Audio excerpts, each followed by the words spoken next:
그 아버지의 그 아들이라는 말이 있죠. 또 부전자전이라는 말도 있고요. 또 피는 못 속인다, 그런 말이 있습니다. 그런데 그 부모를 전혀 닮지 않는 자식들이 있어요. 외모는 닮았는데요, 성격과 취향과 기질이 너무나 다른 자녀들이 있습니다. 아니, 부모와는 전혀 다른 모습으로 세상을 살아가는 자녀들이 있습니다. 내가 이런 아들을 낳고 미역국을 먹었나? 라는 생각이 들 정도로 부모의 모습과는 전혀 다른 모습으로 살아가는 자녀들이 있어요. 그 대표적인 사람이 오늘 우리가 생각해 보려고 하는 히스기야 왕과 그 아들 므낫세입니다. 자, 성경을 보게 되면 분열왕국 시대에 이스라엘과 유다를 통치했던 왕이 무려 42명이나 됩니다. 그런데 대부분의 왕들이 어떤 왕들이었어요? 교만하고 하나님을 대적했던 왕들이죠. 그런데요, 히스기야는 하나님으로부터 매우 좋은 평가를 받았어요. 자, 열왕기하 18장 3절 하반절을 읽겠습니다. 시작. 여호와께서 보시기에 정직하게 행하여 하나님의 눈에 정직한 왕이었습니다. 열왕기하 18장 5절의 말씀도 읽겠습니다. 시작.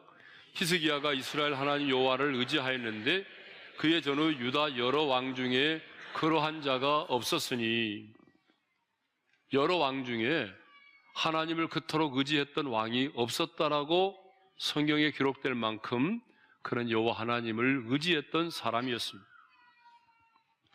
자, 히스기야는 이렇게 우상을 척결해서 종교 계획을 단행했던 사람이고요, 문제를 만날 때마다 무릎 꿇어 기도함으로 기도로서 승리했던 사람이고요, 하나님 보시기에도 정직하고 어떤 왕보다도 하나님을 의지했던 그런 선한 왕이었습니다. 그래서 학자들은 이구동성으로 이스라엘 역사에서 다윗 이후에 300년 만에 등장한 가장 경건한 왕이었다라고 기록하고 있습니다. 그런데 그 아들 므낫세는요, 아버지와는 전혀 다른 모습이었어요. 므낫세는 아버지의 신앙을 따르지 않고 정반대의 길을 걸었던 사람입니다. 어찌 선한 아버지 밑에서 이렇게 악한 왕이 태어날 수 있는가? 라고 말할 정도로 그는 악했습니다. 그렇다면 히스기야의 아들 므낫세는 이제 어떤 사람일까요? 좀 이제 우리가 많은 성경 구절을 읽어가면서 한번 살펴보도록 하겠습니다. 첫째로, 그는요, 하나님 보시기에 악을 행한 사람이었어요. 그런 아버지의 대를 이어서 12살의 왕이 됐습니다. 그는 왕이 되자마자 아버지가 헐어버렸던 그런 산당들을 다시 세우고 바알을 위하여 제단을 쌓고 아세라 목상을 만들고 하늘의 1월 성신을 경배하며 섬겼습니다. 자, 열왕기하 21장 2절과 3절의 말씀을 읽겠습니다. 다 같이요. 므낫세가 여호와 보시기에 악을 행하여 여호와께서 이스라엘 자손 앞에서 쫓아내신 이방 사람의 가증한 일을 따라서 그의 아버지 히스기야가 헐어버린 산당들을 다시 세우며 이스라엘 왕 아합의 행위를 따라 바알을 위하여 제단을 쌓으며 아세라 목상을 만들며 하늘의 1월 성신을 경배하며 섬기며, 두 번째로는요, 하나님의 성전을 더럽혔어요. 열왕기하 21장 4절과 5절의 말씀을 읽겠습니다. 다 같이요. 여호와의 성전에 제단들을 쌓고 또 여호와의 성전 두 마당에 하늘의 1월 성신을 위하여 제단들을 쌓고, 하나님이 내 이름을 두리라고 말씀하신 그 거룩한 성전에 여러분 이렇게 제단들, 우상의 제단을 쌓았습니다. 더 나아가 자기가 직접 만든 아세라 목상을 성전에 세웠습니다. 하나님의 성전을 더럽혔죠. 세 번째로는요, 자기 아들을 불 가운데로 지나가게 했어요. 자, 열왕기하 21장 6절인데요. 읽겠습니다. 다 같이요. 또 자기의 아들을 불 가운데로 지나가게 하며. 여러분, 자기 아들을 불 가운데로 지나가게 했다는 말은요, 무슨 말이냐 그러면 자기 아들을 불에 태워서 우상에게 바쳤다는 거예요. 레위기 18장 21절에 보게 되면 하나님이 분명히 이렇게 경고하셨거든요. 자, 그 경고의 말씀을 읽어볼까요? 다 같이요. 너는 결단코 자녀를 몰래에게 주어 불로 통과하게 함으로 내 하나님의 이름을 욕되게 하지 말라. 하나님이 이렇게 경고하셨는데도요, 므낫세는 자기 아들을 불에 태워서 우상에게 바쳤단 말이에요. 네 번째로 그는요, 죄가 없는 많은 사람들을 학살했어요. 자, 열왕기하 21장 16절인데요. 읽겠습니다. 시작. 또 무지한 자의 피를 심히 많이 흘려 예루살렘 이 끝에서 저 끝까지 가득하게 하였더라. 죄 있는 사람이 아니라 죄가 없는 사람들을 잡아다가 그 사람들을 잔인하게 학살했다는 거예요. 다섯 번째는요, 하나님이 가증히 여기는 사람들을 가까이 하고 섬겼, 더 신뢰했습니다. 신임했어요. 자, 열왕기하 21장 6절 하반절을 읽겠습니다. 시작. 점치며 사수를 행하며 신접한 자와 박수를 신임하여 여호와께서 보시기에 악을 많이 행하여 그 진노를 일으켰으며. 자, 점치는 자, 신접한 자, 박수와 무당, 이런 사람은 하나님이 가증히 여기는 자들이잖아요. 그런데 하나님이 이렇게 가증히 여기는 자들을 가까이 하고 그들을 신임했다는 거예요. 그래서 어떻게 해요? 하나님의 진노를 일으켰다는 것입니다. 여섯 번째로는요, 성경의 가장 악한 왕으로 평가되고 있습니다. 열왕기하 21장 11절의 말씀을 읽겠습니다. 다 같이요. 유다 왕 므낫세가 이 가증한 일과 악을 행함이 그 전에 있던 아모리 사람들의 행위보다 더욱 심하였고 또 그들의 우상으로 유다를 범죄하게 하였도다. 네. 자, 아모리 사람이 나오잖아요. 아모리 사람이 어떤 사람이죠? 가나안의 원주민인데 우상을 숭배하고 가증하고 포악한 악습 때문에 쫓겨난 그런 가나안의 이방 족속을 말합니다. 그런데 하나님은요, 이런 이 므낫세가 그들의 악한 행위보다 더 심했다라고 그렇게 말씀을 하십니다. 그러면 이제 왜 히스기야의 아들 므낫세는 이렇게 악한 왕이 되었을까요? 우상을 척결하고 하나님을 의지하고 하나님 보시기에 정직하게 행하였던 히스기야 왕과는 달리 왜 그 아들 므낫세는 하나님 보시기에 그렇게 가증스럽고 또 가장 악한 왕이 되었을까요? 어떻게 선한 아버지에게서 이런 악한 왕이 나온 것일까요? 여러분은 그 원인이 어디에 있다고 생각을 하십니까? 이 원인이 누구에게 있다고 생각을 하십니까? 많은 사람들은 악을 행하였던 당사자인 므낫세에게 있다고 말합니다. 물론 맞습니다. 그런데요, 저는 그렇게 보지 않습니다. 저는 그 원인이 아버지인 히스기야 왕에게 있다고 생각합니다. 성경을 보게 되면 아버지 히스기야의 치명적인 실수 때문에 아들 므낫세가 이렇게 악한 왕이 된 것입니다. 조금만 성경을 읽어보면 금방 알 수 있어요. 그러면 히스기야 왕의 치명적인 실수는 뭘까요? 저는 세 가지 실수를 했다고 생각합니다. 그 첫 번째 실수가 뭐냐 그러면 다음 세대를 생각하지 않았다는 거예요. 히스기야가 죽을 병에 걸려서 낫게 되니까 저 바벨론의 사신들이 왔어요. 축하해 주기 위해서. 그때에 히스기야는요, 보여주면 안 될 것들을 다 보여주죠. 왕궁에 있는 모든 금은 보화를 바벨론의 사신들에게 다 보여주었어요. 그때 하나님은 노하셨습니다. 그래서 이사야 선지자를 통하여 아주 충격적인 말씀을 하셨어요. 하나님께서 이사야 선지자를 통해서 하신 충격적인 예언의 말씀이 뭐냐 그러면요, 바로 열왕기하 20장 17절에서 18절입니다. 우리 다 같이 읽겠습니다. 시작. 여호와의 말씀이 날이 이르리니 왕궁의 모든 것과 왕의 조상들이 오늘까지 쌓아두었던 것이 바벨론으로 옮긴 바 되고 하나도 남지 아니할 것이요 또 왕의 몸에서 날 아들 중에서 사로잡혀 바벨론 왕궁의 환관이 되리라 하셨나이다 하니.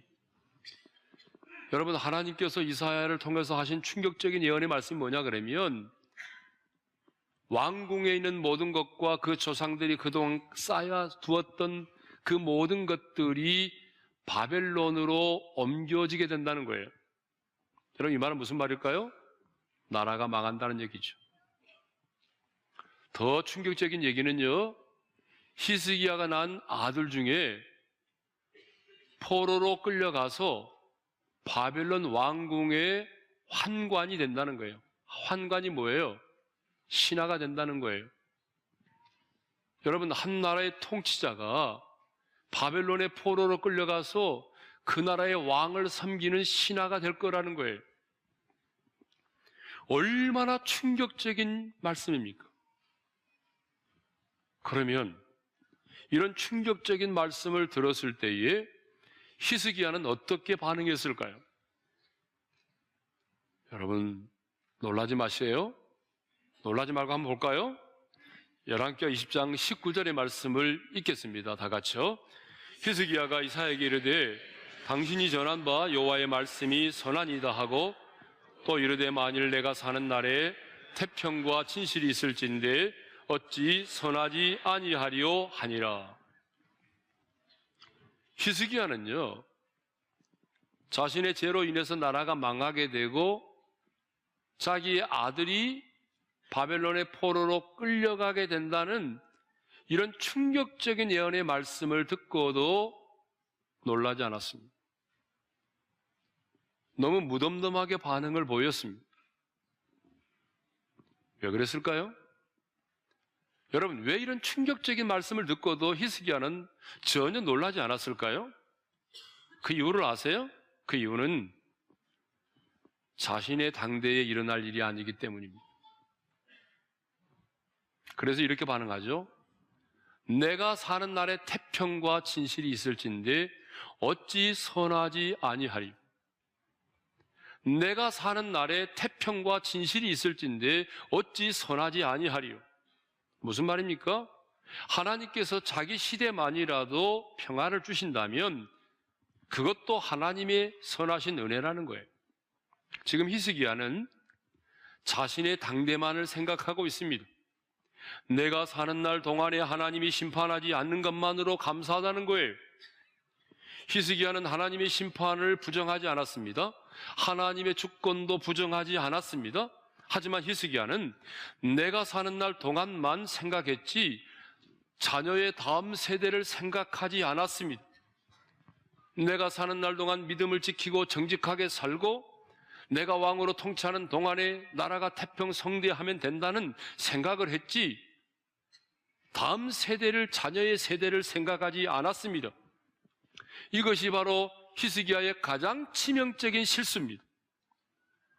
다음 세대를 세우는 일은 결코 구호로 되는 것이 아닙니다. 아무리 구호를 외쳐보세요. 다음 세대가 세워지는지. 다음 세대를 세우는 일은요, 많은 희생과 헌신이 필요합니다. 많은 물질을 심고 오랜 시간을 기다려야 돼요. 여러분, 왜 한국교회가 다음 세대가 무너지는 것을 알면서도 여러분 대안을 제시하지 못하고 헌신하지 못하는지 아세요? 다음 세대를 세우는 일은 당장의 투자만 있지 당장 거둬지는 건 없잖아요. 네?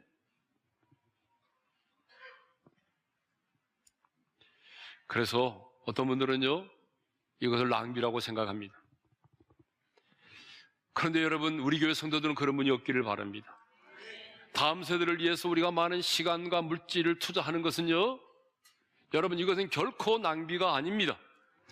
다음 세대를 위해 투자하는 것은 낭비가 아니라 먼 미래를 바라보면서 씨앗을 심는 것입니다. 히스기야의 치명적인 실수는 자기 당대만을 생각했지 자녀들 세대, 다음 세대를 생각하지 않은 것입니다. 저는 우리 어린교회 모든 성도들이 나 홀로 믿음을 지키며 산다라고 하는 그런 차원을 뛰어넘어서 여러분의 자녀들, 다음 세대를 세우는 일에 지금보다 더 많은 관심을 가져주기를 소망합니다. 그리고 그 거룩한 비전을 품고 함께 동참하고 함께 나아갈 수 있기를 바랍니다. 히스기야의 두 번째 치명적인 실수는요, 기도하지 않았다는 거예요. 참 아이러니하잖아요. 히스기야가 어떤 사람이라고 그랬어요? 기도의 사람이에요.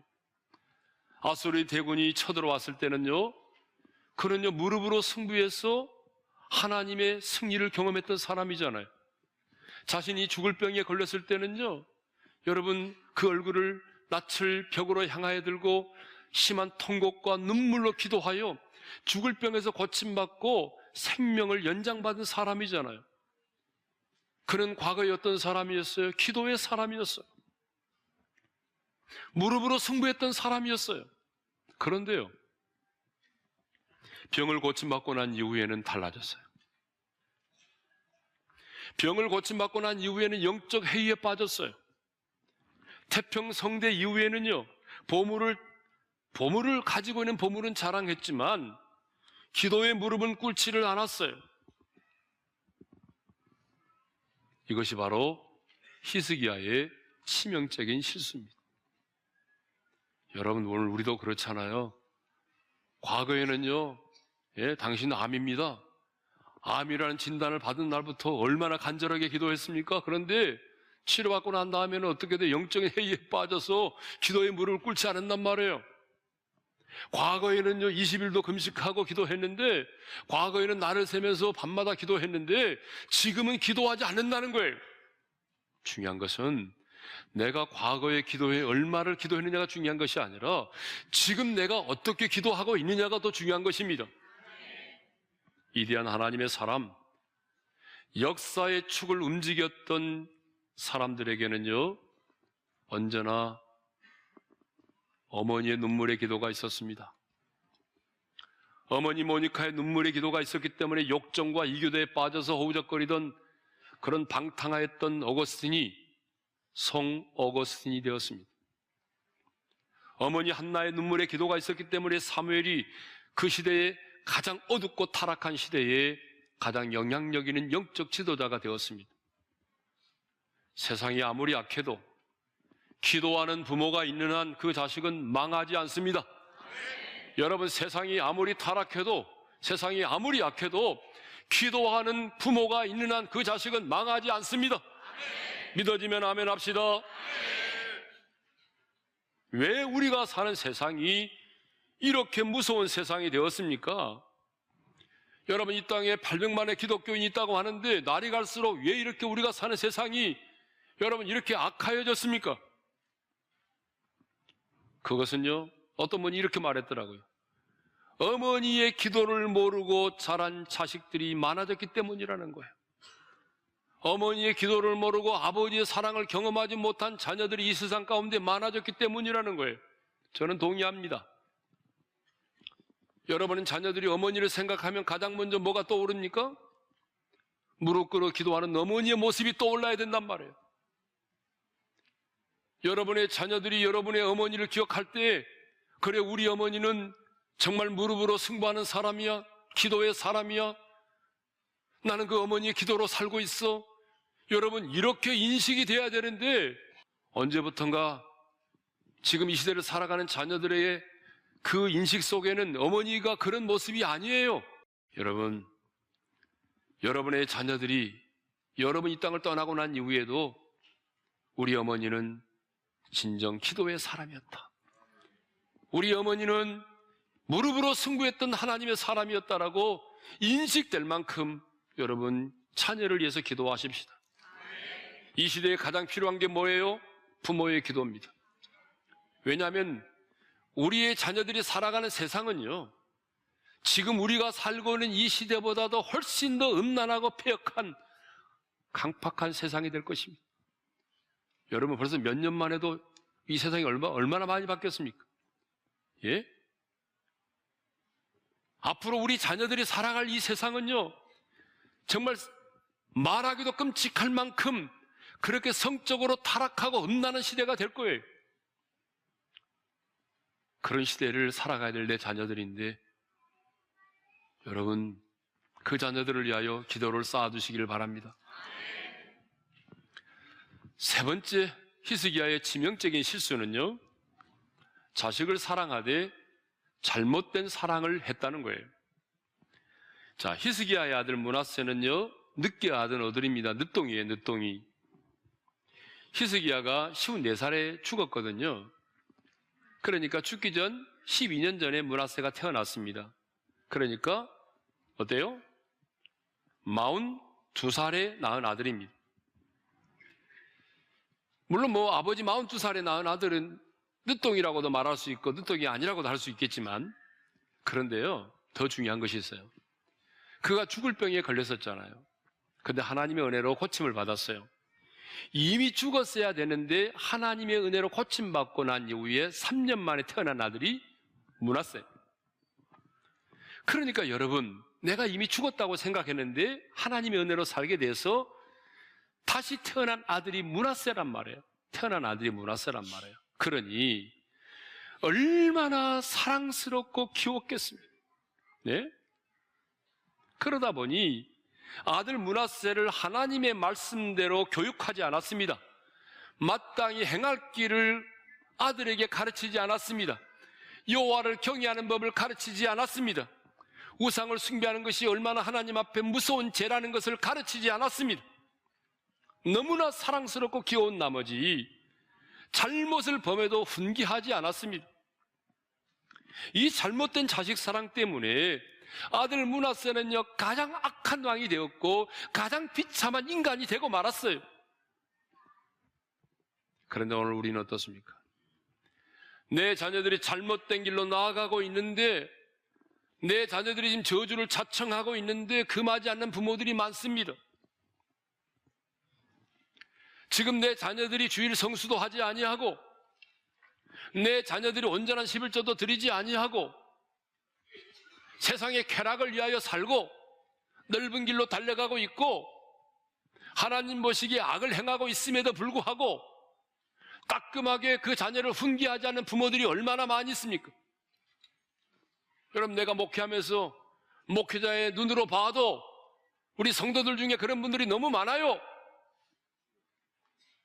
여러분, 그것은 여러분의 자녀를 진정으로 사랑하는 게 아닙니다. 잘못된 사랑을 하고 있는 거예요. 여러분, 자식을 사랑하지 않는 부모가 어디 있겠습니까?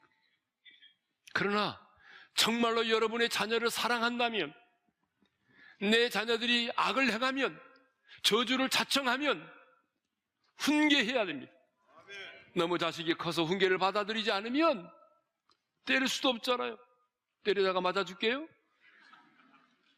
그럼 어떻게 해야 될까요? 주님의 마음을 품고 주님의 심정을 가지고 그 자식을 위하여 금식하며 기도를 해야 될 거 아닙니까? 그렇게라도 해야 된단 말이에요. 그런데 우리는 너무나 자녀를 사랑한 나머지 자녀가 잘못된 길로 나가도 채찍을 들지 않고 훈계를 하지 않습니다.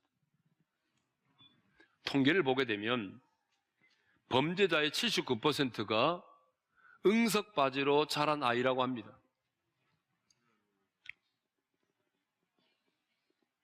잘못해도 그래 옹야옹야, 아빠의 뺨을 때려도 옹야옹야, 거짓말해도 옹야옹야. 여러분, 이렇게 자녀를 키우지 말라고요. 이렇게 여러분의 자식을 키워놓으면 범죄자가 될 확률이 많습니다. 히스기야의 치명적인 실수는 자식을 사랑했지만 잘못된 사랑을 했다는 것입니다.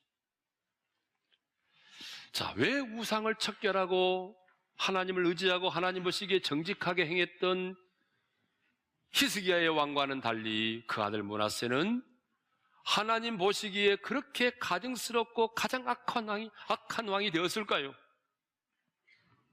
말씀을 정리합니다. 자기 당대만을 생각했다는 거예요. 내가 사는 날 동안만 태평하면 된다고 생각했다는 거예요. 내가 죽고 난 이후에 우리의 자녀들 세대를 생각하지 않았다는 거예요. 기도하지 않았어요. 잘못된 사랑으로 자식을 사랑했어요. 저는 우리 오륜의 모든 성도들이 이 히스기야의 실수를 반면교사로 삼아서 우리의 자녀들에게 마땅히 행할 길을 가르치고 내 자녀들을 위하여 금식하며 눈물로 기도하고 하나님의 말씀으로 내 자녀를 사랑해서 우리가 이 땅을 떠난 이후에 우리의 자녀들은 우리보다도 하나님을 경외하고 우리보다도 하나님을 뜨겁게 사랑하고 우리보다도 하나님의 임재가 있는 예배를 드리는 그런 믿음의 후손들이 되기를 주님의 이름으로 축원합니다.